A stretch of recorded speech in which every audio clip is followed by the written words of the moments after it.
بسم اللہ الرحمن الرحیم۔ السلام علیکم، امید ہے کہ آپ تمام لوگ خیریت سے ہوں گے۔ اردو ود احمد رضا میں خوش آمدید۔ ہمارا آج کا لفظ ہے اسرار۔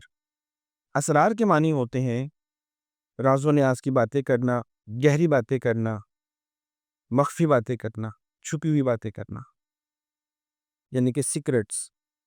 اب علامہ اقبال کی مشہور زمانہ کتاب کا نام تھا اسرار خودی، اور ایک بڑا مشہور لفظ ہے جو عمومی طور پر بولا جاتا ہے، اسرار دو جہاں، دو جہاں کے راز۔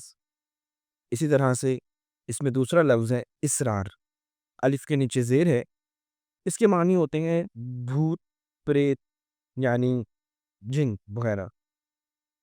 ان دونوں لفظوں سے ایک اور لفظ ہے جو بالکل انہی کے ادائیگی میں بولا جاتا ہے، وہ ہے اسرار، مگر اس میں سین کی جگہ سواد آتا ہے۔ اس اسرار کا معنی ہوتا ہے کسی چیز پر زور دینا، یعنی کسی کام کو لازماً کرنے کے لیے کہنا۔ امید ہے کہ یہ تینوں لفظ آپ کو سمجھ میں آئے ہوں گے۔ اگر آئے ہیں تو ضرور دوسروں کے ساتھ بھی شیئر کیجیے۔ Thank you very much. اللہ حافظ۔